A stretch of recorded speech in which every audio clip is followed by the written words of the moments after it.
welcome back to my channel. This is Abhilasha, and if you're new to my channel, please subscribe to my channel so that you can see other videos of mine also and get notified at the earliest. Videos all gonna be about MSE, which is Madras School of Economics, जिसकी information internet पे इतनी कम है कि अगर आप research करते हो तो आपको कुछ नहीं मिलता है। क्योंकि जब मैं भी एडमिशन ले रही थी उससे पहले मैं भी ट्राई कर रही थी रिसर्च करने के बारे में कि एमएससी अच्छा है कि नहीं है, मैं कहीं से तो कुछ पता लगाऊं। I approached alumni, I approach seniors through LinkedIn, और फिर वहां से थोड़ा बहुत आइडिया लेके I thought of let's go to the college, let's get admission. So अभी मेरे ही स्टेज पे अब कुछ नए बच्चे हैं जो मुझे मैसेजेस कर रहे हैं इंस्टाग्राम पे, यूट्यूब पे एंड लिंक्डइन पे भी। तो मैंने सोचा कि एक वीडियो ही बना देते हैं ताकि इस करंट बैच के बच्चे भी ये चीजें जान पाए और आने वाले फ्यूचर वाले बैच के बच्चे भी जान पाए एमएससी के बारे में, जो भी उनको जरूरत है जानने की। Without any further do, let's get started.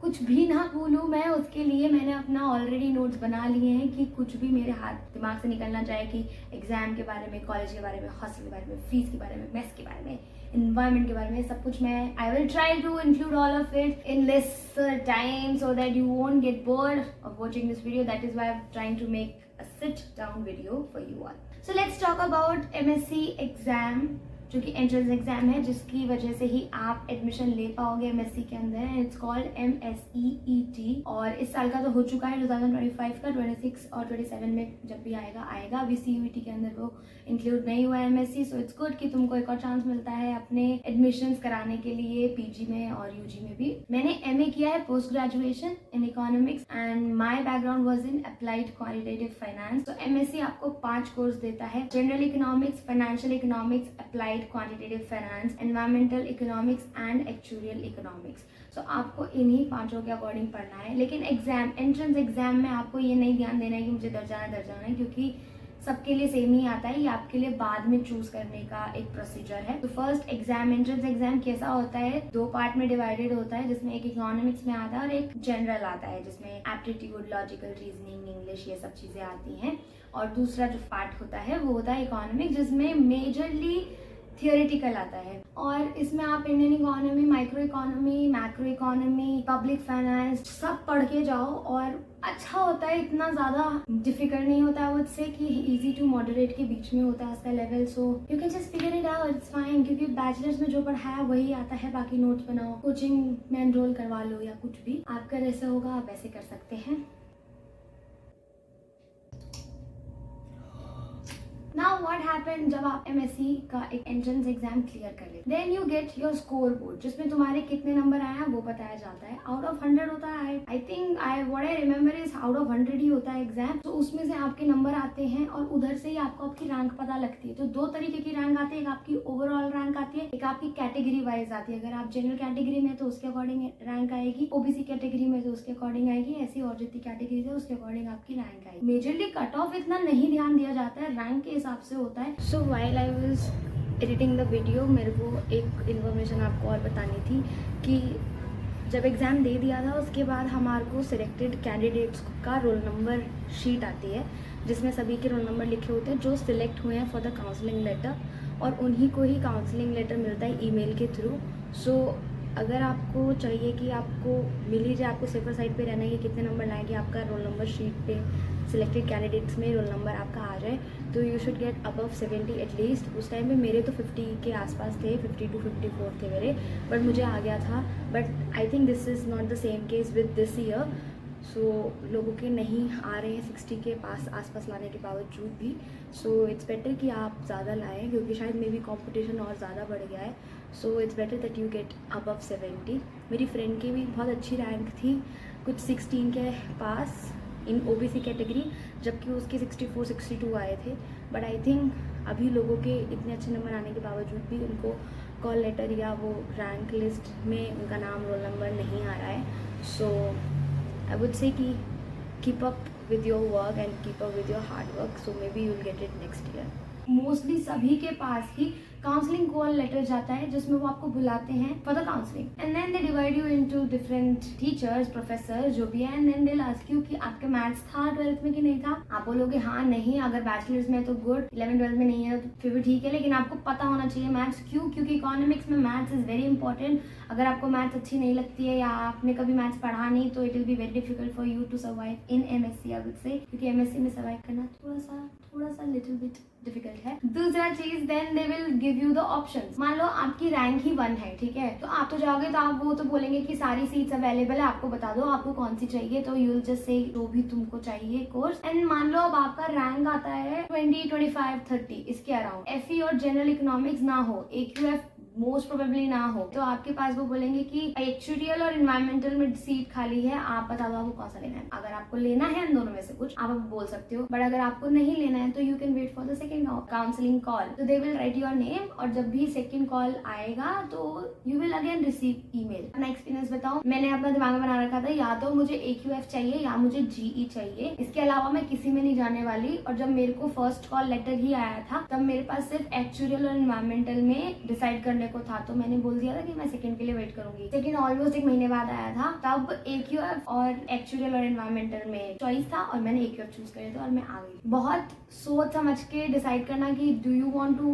Wait for the second या इसी में ही तुमको जो मिल रहा है ले लेना है, क्योंकि बाय दैट टाइम प्रोबेबिलिटी इतनी कम हो जाती है कि आपको मिलेगा नहीं मिलेगा, यू नेवर नो। क्योंकि मैंने तो तब सोच रहा था कि अगर मुझे मिला तो ठीक है, नहीं तो I will drop out this year and I will again sit for the next year. Then आपका एडमिशन आ जाता है, आपको अपना फीस भरना होता है। फीस भी 2 चीजों में बटी हुई है, एक है फीस और एक है IDF इंस्टीट्यूट डेवलपमेंट फीस। जब हमने ज्वाइन इन ही किया था फर्स्ट सेमेस्टर में तब IDF 30 था, सेकेंड ईयर में मतलब कि थर्ड सेमेस्टर में IDF 35,000 हो गया था, तो इस साल मे भी 40 हो जाए, आई डोंट नो। ऑलमोस्ट फिर 1,30,000 हो जाती है फीस, और यही आपको ध्यान रखना है क्योंकि MSc थोड़ा सा एक्सपेंसिव है, इसलिए कई लोग नहीं ऑप्ट करते हैं इस कॉलेज के लिए, बट मेरे पास तो कोई चॉइस नहीं था। I only had MSc in my hand, so I went for it.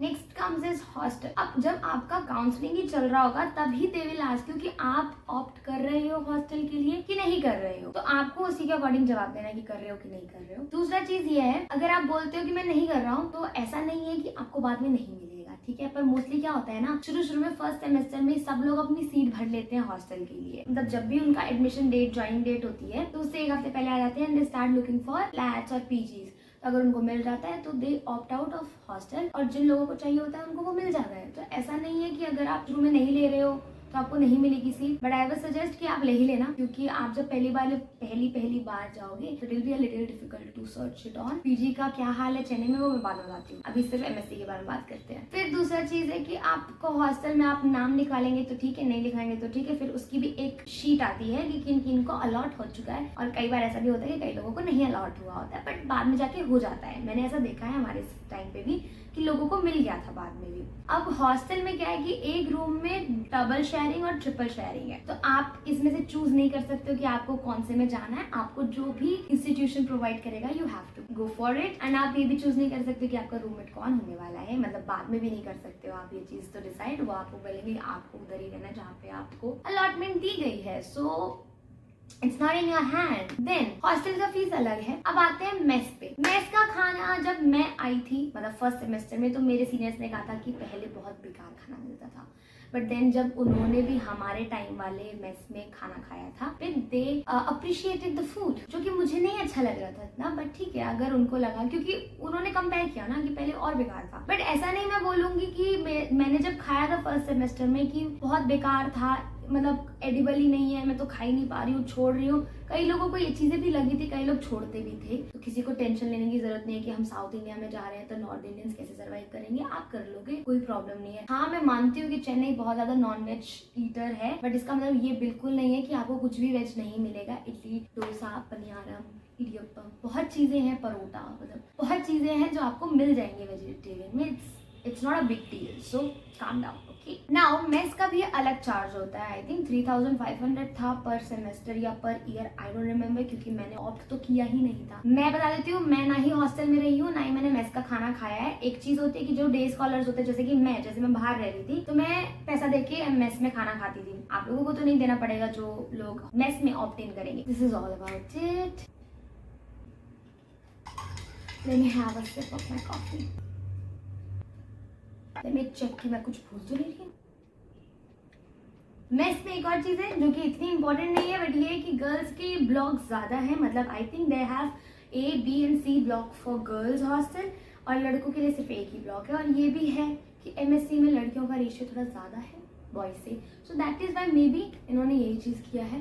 But I guess कि जो कंस्ट्रक्शन हमारे टाइम पे भी हो रही थी MSc के अंदर, वो इन्हीं चीज़ों की वजह से थी। कई चीज़ें फैसिलिटेट की जा रही हैं, इनकलकेट की जा रही हैं। न्यू डायरेक्टर है तो उनके विजुअल्स बहुत अच्छे हैं, ऐसा अनुमान लगाया जाता है। तो आई होप कि बहुत चीज़ें बदल जाएंगी। तब तक हॉस्टल के रूम्स बढ़ाने की बात की गई थी। अब जैसे मैं हॉस्टल में नहीं रहती थी तो मुझे ज़्यादा रूमर्स नहीं पता है। मैं आपको बोलूँगी कि go through LinkedIn and find those people who were staying in hostel, तो वो आपको और अच्छे से बता पाएंगे इन चीज़ों के बारे में। मैं यहाँ पे थोड़ी सी कम रिलायबल हूँ आप लोगों के लिए to know more about the hostel life, you know. Rooms में जैसा बताया कि double sharing and triple sharing होगा। वहाँ पे AC नहीं मिलेगा आपको, ऑफकोर्स वॉशिंग मशीन नहीं है, कपड़े खुद धोने पड़ेंगे।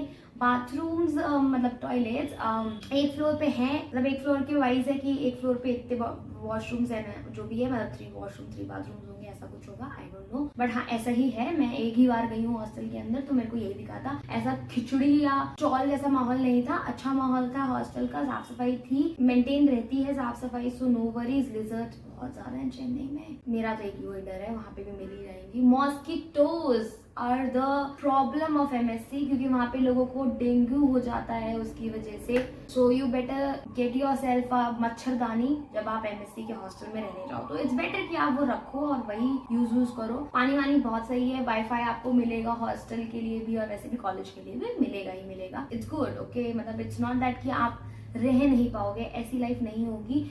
थोड़ा एडजस्ट, थोड़ा कॉम्प्रोमाइज करना ही पड़ता है कॉलेज लाइफ में, हॉस्टल लाइफ में, that you will have to do it, it's fine. Now next we should come to yeah, one more thing is that कि reading rooms भी होते हैं। अगर आपको अपने हॉस्टल में नहीं पढ़ना है तो आप reading rooms में जाके पढ़ सकते हैं। There are I think 2 reading rooms, एक मेस के पास ही है, एक लाइब्रेरी के ऊपर है टॉप फ्लोर पे, वो भी बहुत सही है। You have enough space to study and there are also Anna Cemetery Library, जो एशिया की सबसे लार्जेस्ट लाइब्रेरी है। और अगर आप जाओगे तो आपको पता भी लगेगा कि वो बहुत बड़ी है लिटरली। सो वो हमारे MSc के जस्ट पीछे ही है। तो अगर आपको मान लो अपने कॉलेज में या क्लास में या रीडिंग रूम में या अपने हॉस्टल में अपने रूम में नहीं पढ़ना है, you can simply go to the library, जो कि एकदम वॉकिंग डिस्टेंस पे है, मतलब 5 मिनट की दूरी पे। आप भी उस चीज का लुत्फ जरूर उठाएं। मैं तो बहुत कम उठा पाई, पर आप जरूर उठाइएगा। तो जो स्ट्रक्चर होता है एग्जाम का, इंटरनल्स होते हैं 2 20-20 नंबर के, और एक आपका एक्सटर्नल होता है जो 60 नंबर का होता है। सो इन टोटल इट्स 100 और आपको आधे नंबर लाने हैं, मतलब आपका पासिंग मार्क्स इज 50%। जो एग्जाम पैटर्न होता है वो यही होता है कि जो भी टीचर आपको पढ़ा रहे हैं वो सब्जेक्ट, वही आपका क्वेश्चन पेपर बनाते हैं। So you don't have to rely on other stuff, you just have to rely on their notes, कि वो क्या पढ़ा रहे हैं। जो भी PPT उन्होंने दी है, जो भी उन्होंने डॉक्यूमेंट्स आपको पढ़ने को दी है, जो भी रीडिंग्स दी है, आप वो पढ़ो और आप वो पास कर सकते हो easily. But I won't say कि it will be easy for you to pass. जो लोग DU से हैं, दिल्ली यूनिवर्सिटी से, उनको आदत होती है ना पढ़ने की। कुछ बच्चे, मैं देखो अपने जैसे बच्चों की बात कर रही हूँ, मैं एक्स्ट्राऑर्डिनरी बच्चों की बिल्कुल बात नहीं कर रही हूँ जो बहुत अच्छे हैं पढ़ाई में। मेरे जैसे बच्चे जिन्होंने DU में बिल्कुल नहीं पढ़ा है, कंसिडरिंग कि मैं कोविड बैच से हूँ, मेरे को बिल्कुल आदत नहीं थी। मुझे आदत थी कि मैं एग्जाम से एक दिन पहले पढ़ूंगी, बट MSc ने मुझे हर दिन रगड़ा मारना सिखाया है। सो अगर MSc आपको रुलाता है तो कहीं ना कहीं लेसन भी देता है आपको। प्रोफेसर की बात है कि देयर आर 2-3 प्रोफेसर जो मेरे तो लाइफ में मुझे नहीं मिले, बट कुछ लोगों को जो मिले, जो कि मेरे फ्रेंड्स को मिले, तो उन लोगों का बहुत रोना रपाटा रहा था उस चीज़ को लेके। तो वो कि आपको वो दोनों ना मिले, और मिले तो पढ़ाई करना पहले दिन से ही स्टार्ट कर देना। ये मत सोचना कि एग्जाम के 5-10 दिन पहले पढ़ेंगे, नो, पहले से ही पढ़ना स्टार्ट कर देना, ठीक है। मैं अब टीचर की अगर बुराई भी करना चाहूँ तो मैं नहीं कर सकती, क्योंकि ये पब्लिक होएगा ना। तो अगर आपको किसी भी स्पेसिफिकली टीचर के बारे में जानना हो तो DM मी ऑन इंस्टाग्राम और ऑन लिंक्डइन और जहाँ पे भी, पर यूट्यूब पे मैं नहीं रिप्लाई करूंगी इस बारे में। गॉसिपिंग हम यूट्यूब पे नहीं करेंगे, गॉसिपिंग हम इंस्टाग्राम पे करेंगे। सो अगर आपको जानना है कुछ भी, इट्स फाइन। यही सब था जो मैं आपको बता सकती थी पूरा MSc के बारे में। अगर आपको इसके बारे में भी अभी भी कुछ डाउट हो, या मैंने कुछ मिस आउट किया हो जो मुझे अभी नहीं लग रहा है कि मैंने कुछ मिस आउट किया, पर अगर मैंने मिस आउट किया या आपके कोई भी डाउट है, आप मुझसे पूछ सकते हैं, मैं आपके क्वेश्चंस को, क्वेरीज को रिप्लाई कर दूंगी, मैं सबके करती हूँ। बट मुझे फिर किसी ने बोला कि वीडियो ही बना दो, तो मैंने बना दिया। दूसरा, अगर आपको चेन्नई के बारे में जानना है कि आप नॉर्थ इंडियन है, चेन्नई में जा रहे हो तो कैसा रहेगा कैसा नहीं रहेगा, वो भी मैं बता सकती हूँ। It might be a little controversial, so मैं उधर नहीं जाना चाहूंगी। बट हाँ, पीजी फ्लैट्स के बारे में अगर आपको जानना है, you can let me know. But yeah, I survived MSc, so if I can, you can too. Okay, bye. I'll see you in the next one.